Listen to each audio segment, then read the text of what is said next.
మరో breaking news చూస్తున్నాం. CM Revanth Reddy Delhi వెళ్లబోతున్నారు. 2 రోజుల పాటు ఆయన అక్కడే మకాం వేయబోతున్నారు. లోక్సభలో తెలంగాణ ఎంపీల ప్రమాణ స్వీకారానికి ఆయన హాజరు కాబోతున్నారు. ఇక అదే టైంలో రాష్ట్ర మంత్రివర్గ విస్తరణపై కూడా అధిష్టానంతో చర్చించే అవకాశం కనిపిస్తోంది. జూలై మొదటి వారంలో కేబినెట్ విస్తరణ ఉంటుందని పార్టీ నేతలు భావిస్తున్నారు.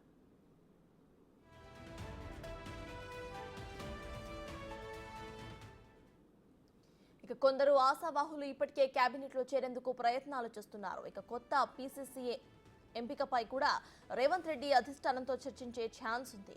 ఈ నెల 27తో పీసీసీగా రేవంత్ రెడ్డి పదవీ కాలం ముగుస్తుంది. దీంతో కొత్తగా పీసీసీని నియమించాల్సిన అవసరం ఉంది. దీనిపై కూడా జాతీయ అధ్యక్షుడు ఖర్గే, అగ్రనేత రాహుల్ గాంధీతో రేవంత్ రెడ్డి చర్చిస్తారని గాంధీ భవన్ వర్గాలు చెబుతున్నాయి.